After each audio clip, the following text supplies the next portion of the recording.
Então, interrompeu Eliseu, já se sabe onde fica. Curtis esboçou um sorriso malicioso.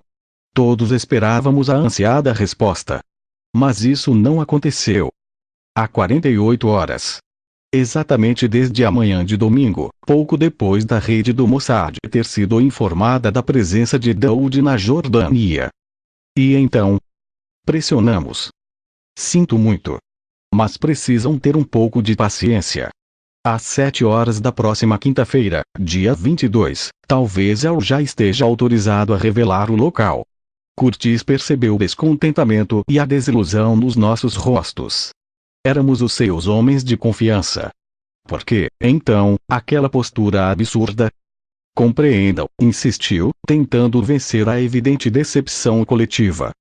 São ordens do Estado-Maior israelita. O que sem dúvida posso adiantar é que a Operação Eleazar terá início amanhã ao anoitecer. Eleazar? Amanhã? Que diabos teria querido dizer? Curtis, seguindo seu costume, deixou-nos falar. Quando os ânimos já pareciam mais calmos, tomou de novo a palavra, fazendo duas únicas advertências. Primeira, o exército israelita levaria a cabo nessa noite, dia 21, um ataque preventivo que marcaria o começo da Operação Eleazar. Segunda, às 6h45 de quinta-feira, todos nós, juntamente com a nossa bagagem, deveríamos nos encontrar no vestíbulo do hotel. Ah, já havia me esquecido. Concluiu Curtis, retomando seu sorriso tranquilizador. E com o aspecto de arqueólogos dedicados. Nenhum dos presentes insistiu. Conhecíamos o veterano militar e não valia a pena. Algo decisivo, isso estava claro, fora orquestrado nos gabinetes do Estado-Maior israelita. Mas o que? Até que ponto estava em perigo a segurança da estação receptora de imagens para que o exército tivesse planejado um ataque preventivo? Meu Deus! Todos conhecíamos a dureza desses ataques surpresa israelitas e começávamos a suspeitar que não tardaria a haver sangue.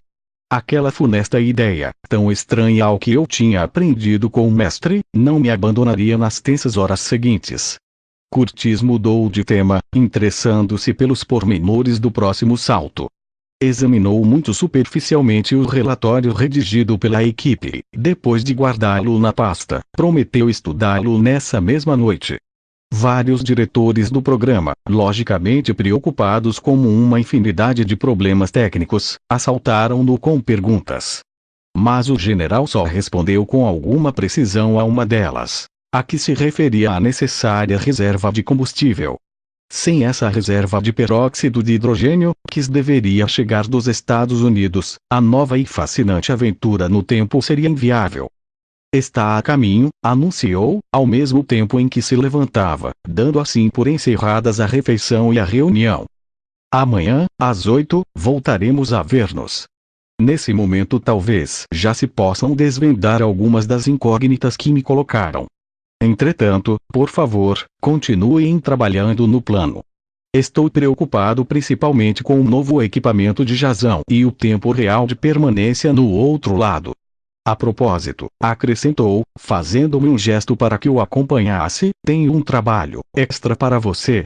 Enquanto nos aproximávamos da porta do hotel, Curtis abriu de novo a pasta e tirou um pequeno embrulho.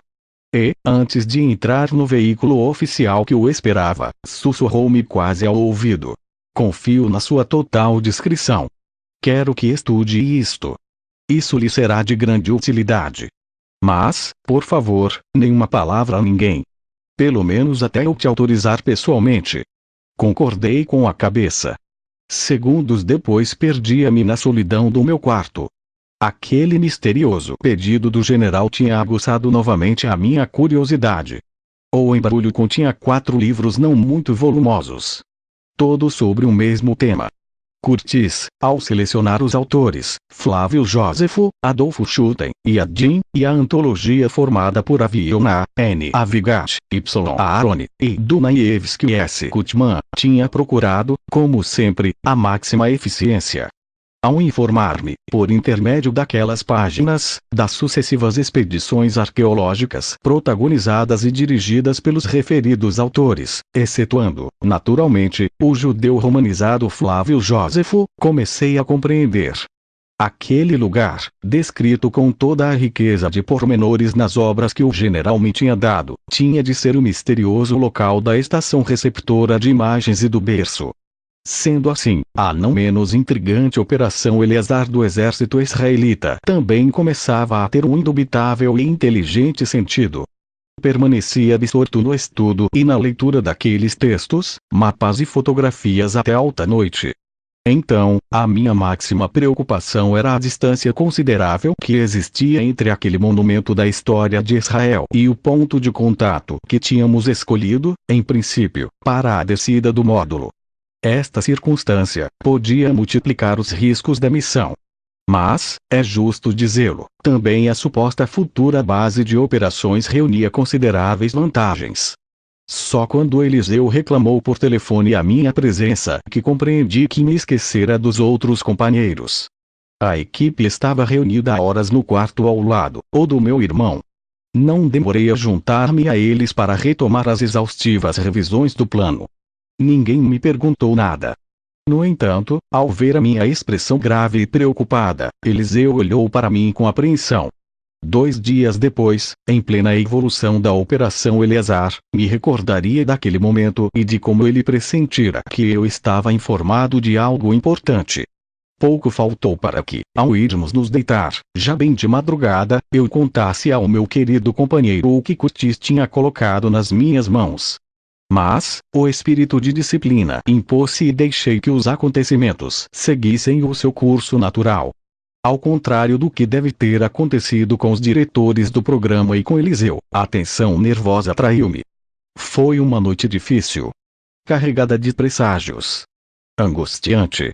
Depois de me remexer várias vezes na cama, optei por me levantar, mergulhando novamente nos livros do general.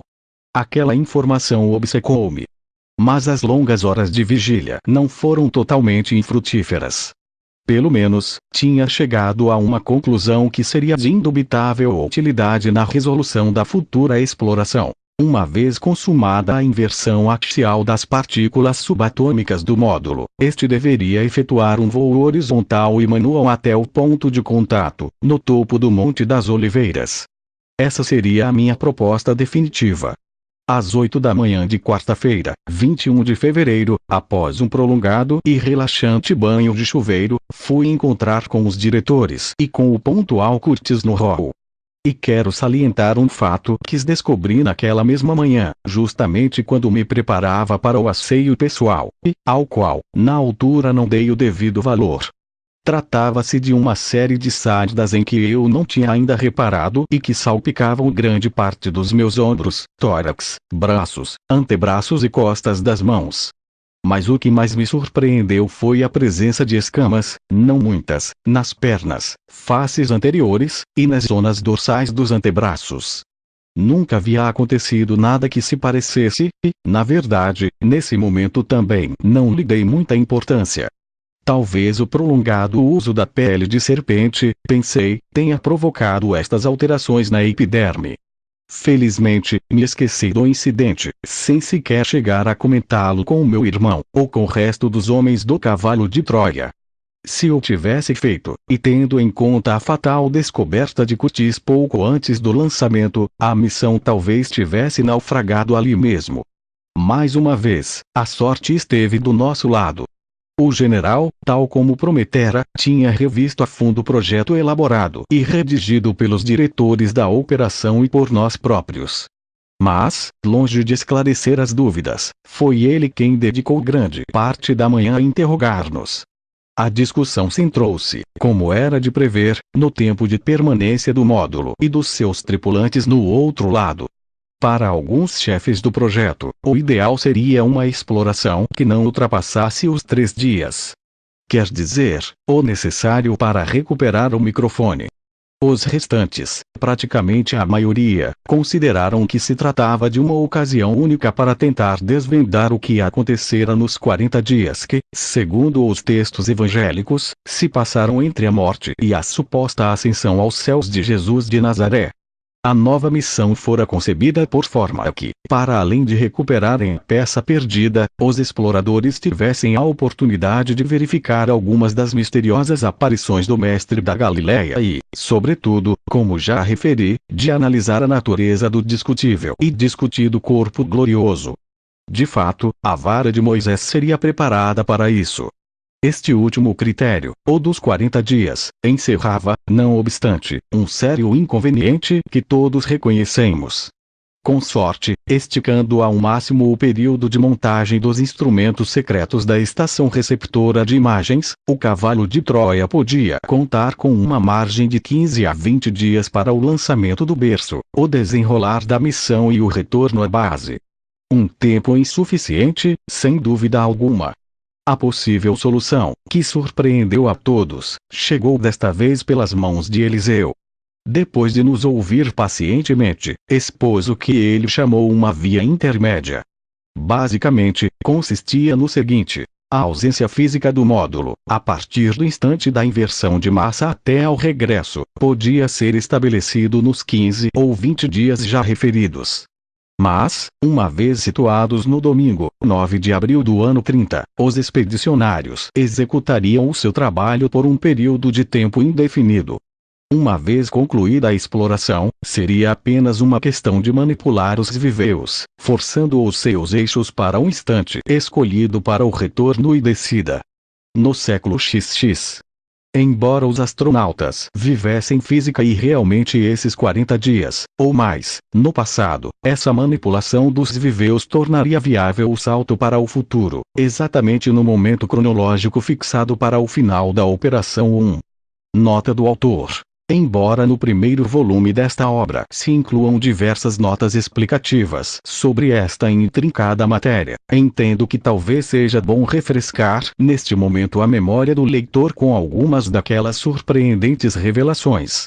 No essencial, escrevia um major, o sistema básico que dera impulso à operação consistia na descoberta de uma entidade elementar, generalizada no cosmos, em que a ciência não reparara até aquele instante, e que seria, no futuro, a pedra angular para uma melhor compreensão da formação da matéria e do próprio universo. Esta entidade elementar, que foi batizada com o nome de Svível, pôs em evidência que todos os esforços da ciência para detectar e classificar novas partículas subatômicas não eram mais que uma estéril ilusão. A razão minuciosamente comprovada pelos homens da operação em que trabalhei, era tão simples quanto espetacular. Um Svível tem a propriedade de alterar a posição ou orientação dos seus hipotéticos eixos, transformando-se, assim, num Svível diferente. Hoje, ainda, e dado que esta sensacional descoberta não foi dada a conhecer à comunidade científica do mundo, numerosos investigadores e peritos em física quântica continuam a descobrir e a detectar uma infinidade de subpartículas, neutrinos, mesons, antiprótons, etc., que só contribuem para obscurecer o intrincado campo da física. No dia em que os cientistas tenham acesso a esta informação, compreenderão que todas aquelas partículas elementares que constituem a matéria não são mais que diferentes cadeias de Svíveus, cada uma delas orientava-se, por conseguinte, com dois termos e realidades aparentemente sobrepostos: o tempo cronológico que fluía em 1973 e o de idêntica natureza que fluíra num outro agora, ou do ano 30 da nossa era, mas que, graças à nossa tecnologia, se tornavam independentes entre si.